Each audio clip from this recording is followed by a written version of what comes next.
Veamos ahora lo que tiene que ver con violencia cultural.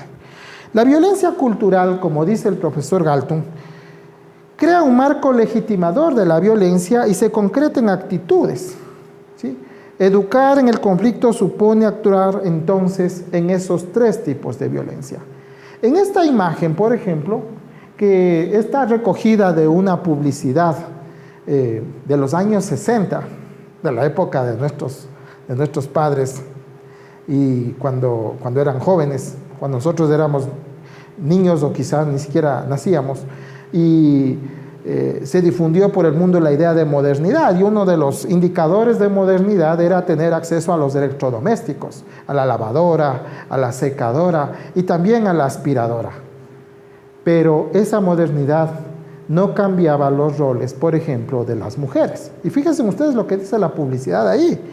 Una buena esposa siempre sabe cuál es su lugar. Su lugar es seguir limpiando la casa. Eso es lo que decía la publicidad de los años 60 y 70. Fíjense ustedes, esta es una imagen muy frecuente en nuestros países, ¿sí? Donde todavía prima el machismo, ¿sí? Aquí hacemos bromas, si alguien es mandarina, si alguien es muy macho, si alguien también osa exigir y demandar igual trato. No, cuidado aquí con planteamientos feministas o cosas así. Entonces, todo eso tiene que ver con violencia cultural, ¿sí? Cómo se nos ha aprisionado a partir de determinadas formas y maneras de ver el mundo, ¿no? El establecimiento de discriminaciones. Actualmente tenemos muchos muros en el mundo. Cayó el muro de Berlín, pero tenemos amurallado la frontera de México y Estados Unidos, tenemos amurallado el estrecho de Gibraltar, los italianos también han puesto algunos muros para evitar la migración de los africanos, etc. Hay muchos muros, pero hay otros muros que no son físicos, son los muros de la discriminación y los muros del racismo. A todo eso se refiere violencia cultural el profesor Galton. Entonces, recapitulando y sintetizando, veamos en esa matriz muy rápidamente. En la columna de la izquierda ustedes tienen allí, ¿sí? Violencia directa, privación inmediata de la vida, guerras, aniquilamientos, genocidios, homicidios. Eso es violencia directa. Agresión al cuerpo o a la mente, insultos, garrotizas, torturas, burlas, todo eso. Ahora que está de moda el acoso a los niños, el niño grandote que le quiere pegar al niño pequeño en las escuelas. Eso también es violencia directa. Violencia estructural, en cambio, es una privación lenta de la vida. Ya hemos mencionado cuando alguien está desempleado, cuando alguien está excluido, hambre, desempleo, despojo, privación, racismo, alta desigualdad. Y también la violencia cultural que justifica y legitima los anteriores tipos de violencia, ¿sí? Entonces, la primera, violencia directa, está orientada desde la perspectiva del actor de la violencia, de quien comete el acto.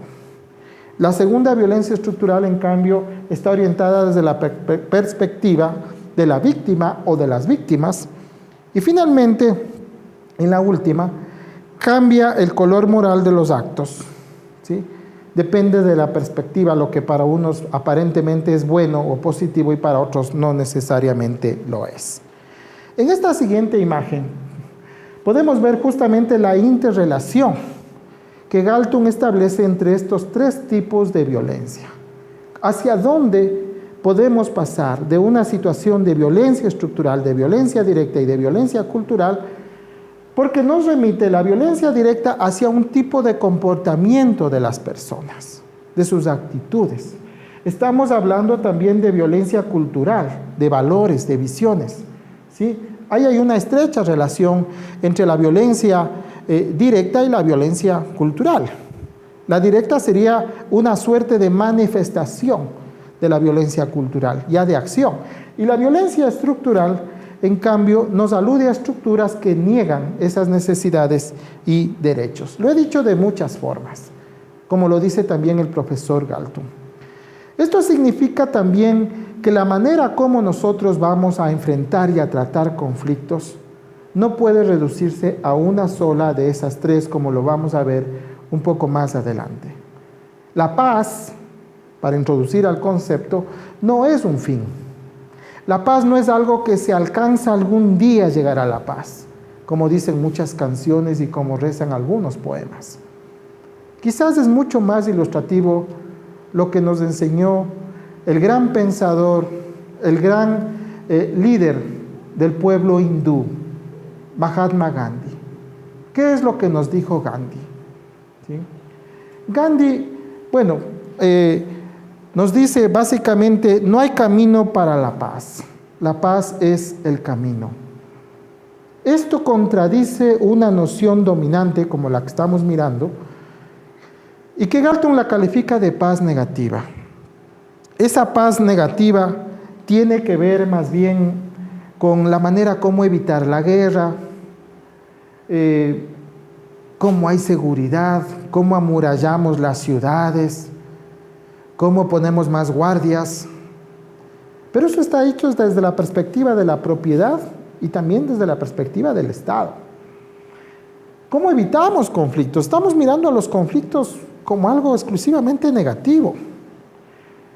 Se basa en la represión y en la vigilancia.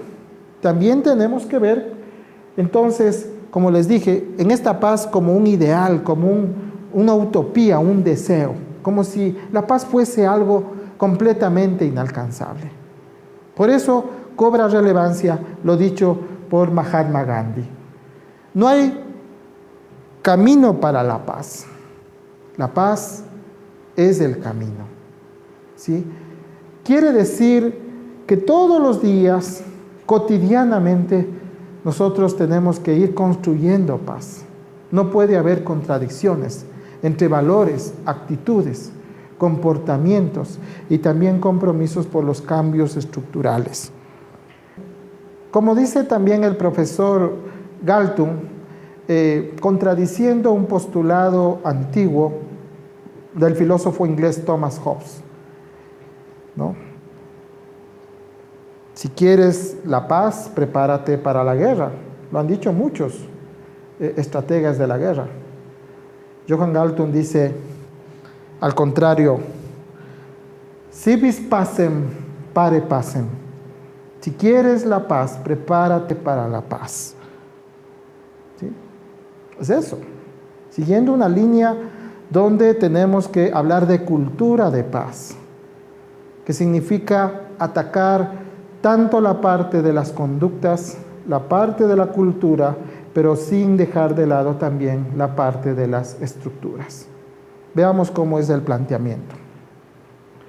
A eso se denomina, según Galton, paz positiva, y que incluye algunos ingredientes, ¿sí? La paz positiva tiene que ver también con el grado reducido de violencia, pero también un grado elevado de justicia.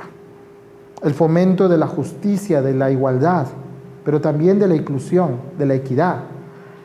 No es solamente un tema de subir los sueldos a la gente, sino también simultáneamente de ir combatiendo el machismo y el racismo, por ejemplo.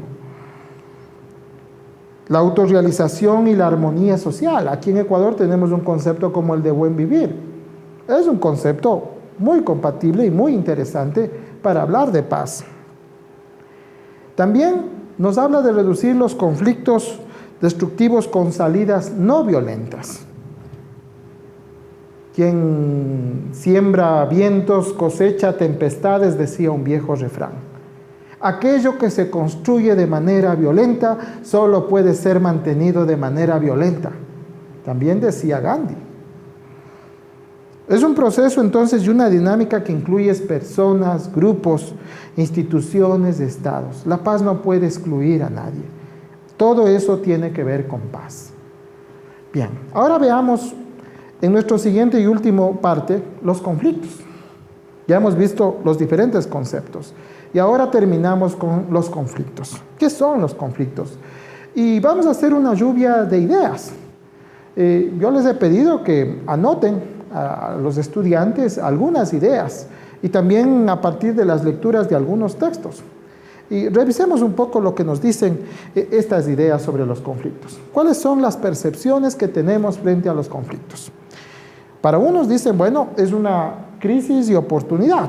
Aquí en esta lámina, en el cartoncito amarillo.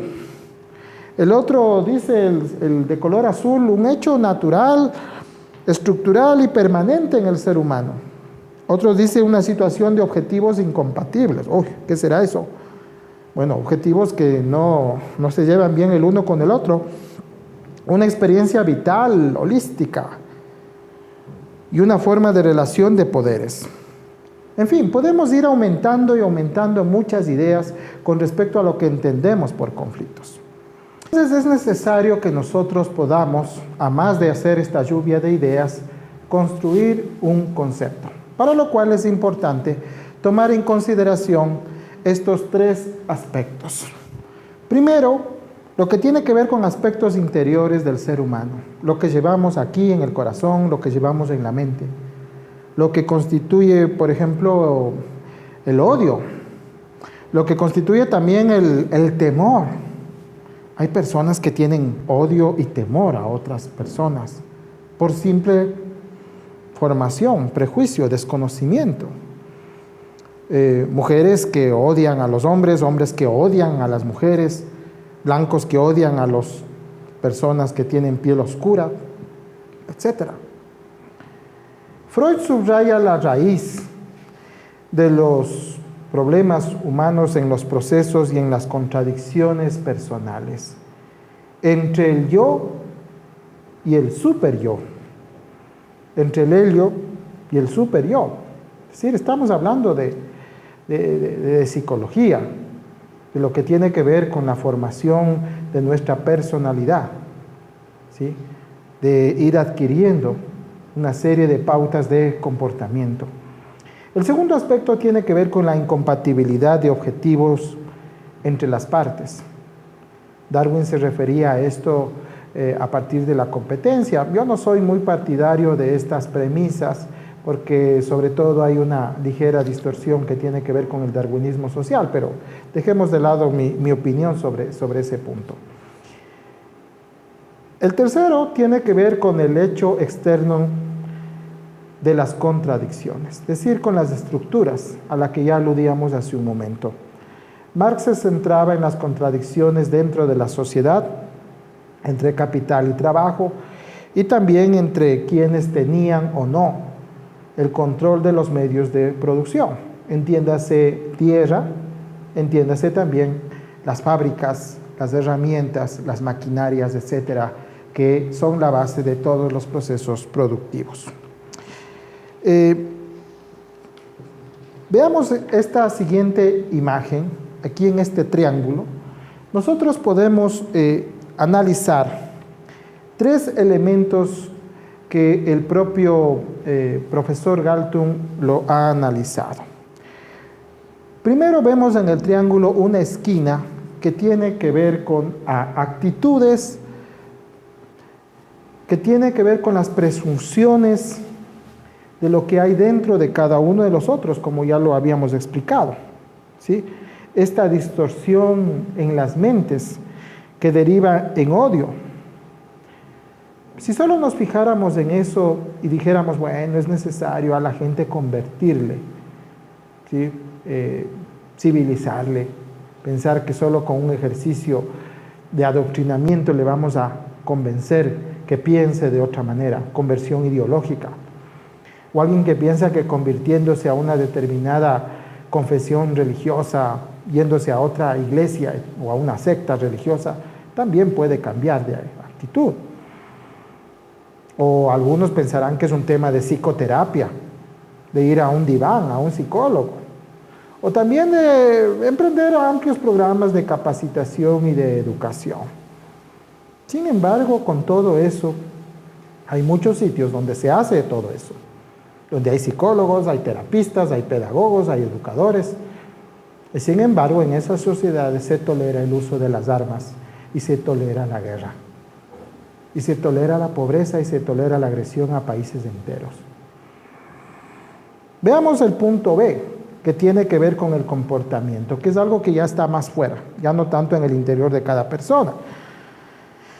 El comportamiento que puede ser regulado mediante pedagogía, sistemas educativos y las ortopedias sociales de las que nos hablaba Michel Foucault. Y finalmente el punto C, que tiene que ver con las contradicciones a nivel de las estructuras sociales, entre los que tienen, los que no tienen, los que están dentro y los que están fuera, los incluidos y los excluidos. Entonces, todo eso nos remite a una interrelación y depende de qué puntos nosotros podemos ponerle atención. En esta penúltima lámina, efectivamente nosotros, antepenúltima lámina, vamos a ver que conflicto para Galtung, al cual yo también me adhiero en buena parte, tiene que ver con la existencia simultánea de estos tres aspectos. Actitud A, ¿sí?, que son estas presunciones, estos valores, estos prejuicios, más B, que tiene que ver con las conductas, con los comportamientos, ¿sí?, la B de behavior, que está en inglés, y contradicción, la C, A,